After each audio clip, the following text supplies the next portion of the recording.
Macchiette. Prima. Albeggia. Sul cielo azzurro cinereo, d'una dolcezza triste e profonda, curvato sull'immenso paesaggio silenzioso, passano sfiorando larghi meandri di un rosa pallidissimo, via via sfumanti nell'orizzonte ancora oscuro. Grandi vallate basse, ondeggianti, uniformi, si inseguono sin dove arriva lo sguardo. Chiazzate d'ombra, selvagge e deserte. Non un casolare, un albero, una greggia, una via, solo viottoli diruppati, muricciuoli cadenti, coperti di muschio giallo, un rigagnolo dalle acque color di cenere stagnanti, fra giunchi di un verde nero desolato, e bassi roveti, e estese macchie di lentischio, le cui foglie riflettono la luce cilestrina dell'alba. La croce nera, disegnata sul cielo sempre più roseo, domina le vallate deserte e pare l'emblema del triste paesaggio senza vita stendersi silenzioso sotto la curva del cielo azzurro cinereo. Albeggia.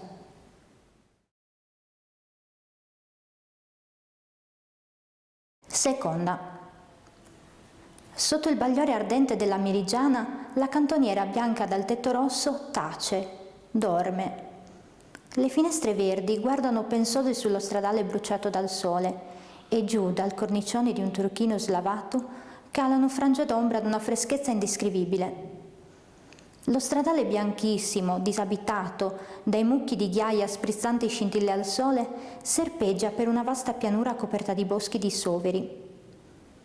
In lontananza, alte montagne a picco, velate di vapori azzurri e ardenti, chiudono in circolare l'orizzonte infuocato. Sotto l'aria ferma e respirabile, nello splendore piovente del cielo di metallo, i soveri nani, lussureggianti, proiettano corte penombre verdastre sul suolo arido, sui massi, tappezzati di borraccine morbide come peluche. Una fanciulla è coricata appunto su uno di questi massi, supina, le braccia e le gambe seminude. La sua persona esile e ben fatta spicca sul verde tenero di quel tappeto naturale e i fiori rossi di broccato del suo corsetto un po' lacero sanguinano nella penombra del bosco. Nel caldo asfissiante del meriggio, nel costume consunto e misero, stuona meravigliosamente la carnagione della fanciulla di una bianchezza fenomenale, tanto più che sotto il fazzoletto giallo si vedono dei capelli nerissimi e sotto le palpebre stanche 2 occhi di nero cenerognolo, foschi e impenetrabili. Chi è? Impossibile saperlo. Ella non fa il minimo movimento nell'anguore spossato del caldo. E forse sogna, forse dorme, bianca e silente come la cantoniera vicina, sotto il bagliore ardente della meridiana.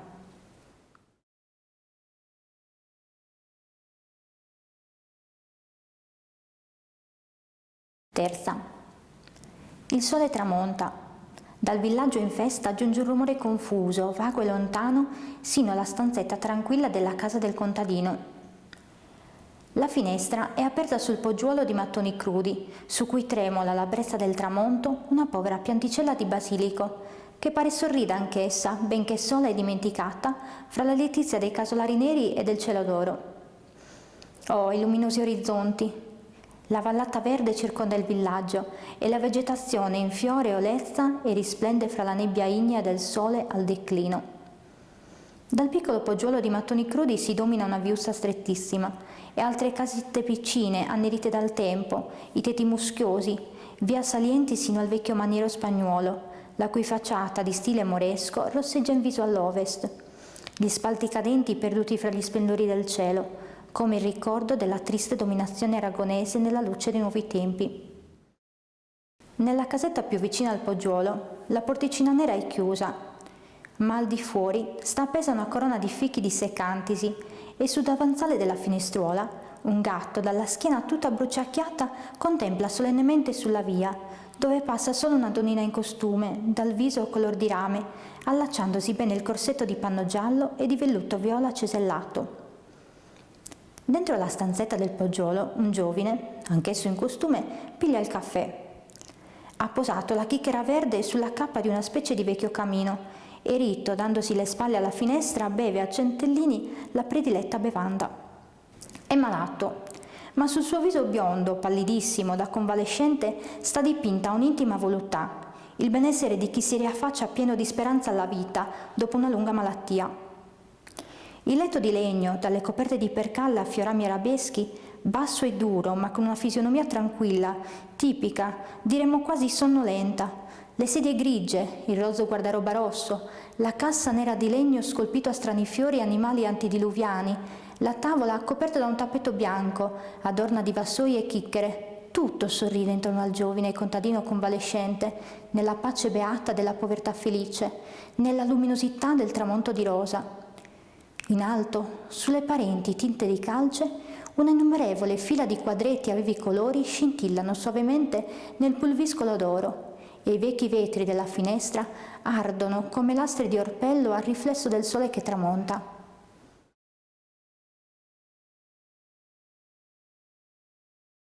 Quarta. E cade la notte. Nella chiesa miracolosa, nel famoso santuario, ove la folla immensa è passata senza lasciare traccia alcuna, la penombra si addensa, livida, fredda e piena di mistero. In fondo, dai finestroni bizantini piove un acuto albore azzurro sul pavimento di mattoni a mosaico, il cui smalto ha vaghi riflessi d'acqua stagnante. In alto, sull'altare bianco, una lampada di cristallo vermiglio spande tremoli chiarori rossastri che scendono e salgono sui fiori pallidi, sui candelabri dorati, sulle colonnine doriche di diaspro della nicchia coperta da un panneggiamento cereo a amarezzi azzurri di damasco. Superbe trecce nere, tutte nere, narratrici di romanzi e di drammi immani o pietosi, gioielli d'oro ed argento, stupende membra di cera, mani di vergini cristiane di una suprema e morbida suavità, e colli bianchissimi ed eleganti da veneri greche pendono sulle pareti gialle e polverose. Qui ancora troviamo una fanciulla, ma non è più la popolana assopita nel meriggio del bosco. È signora, vestita di bianco, inginocchiata sui gradini dell'altare, la fronte sulla balaustrata, le mani strette convulsivamente una con l'altra nel fervore della preghiera. Le pieghe morbide del suo vestito, dalle alte maniche alla Margherita di Valois, cadono al suolo con abbandono artistico da statua e biancheggiano, soavi nella penombra rossastra della lampada notturna. Il volto pallido della fanciulla, i grandi occhi castani e profondi esprimono una disperazione straziante, cresciuta dalla treta melanconia del crepuscolo morente. Oh, qual grazia chiedono mai quegli occhi al santo miracoloso nascosto dietro la cortina di damasco come un re orientale? Ecco, ella s'alza alfine e uscita sulla spianata si ferma immobile davanti al parapetto che guarda nella valle.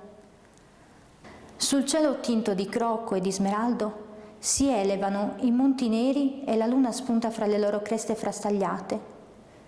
L'arena della grande spianata scintilla ai primi raggi della luna e il villaggio si profila laggiù, fra le agavi grigie e i pioppi argentei della valle, mentre il santuario spicca sul cielo violaceo del nord, quei due grandi finestroni bizantini che paiono due strani occhi di bronzo smaltati al riflesso dell'oriente, fatto splendido dall'alba della luna.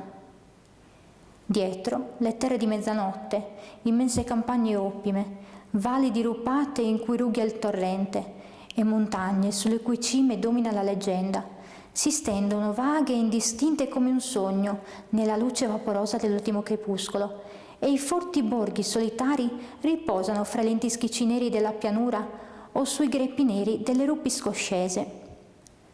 La fanciulla bianca guarda al nord e grandi visioni misteriose, sogni arcani e profondi le attraversano gli occhi pensosi perduti nell'estrema lontananza.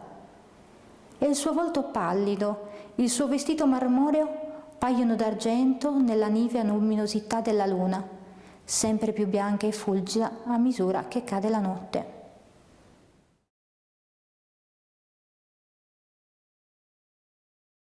Quinta. Nella notte plenilunare, 3 cavalieri passano al galoppo attraverso il sentiero delle montagne rocciose. La canna dei loro fucili brilla alla luna e i cavalli nitriscono nel profondo silenzio del paesaggio sublime.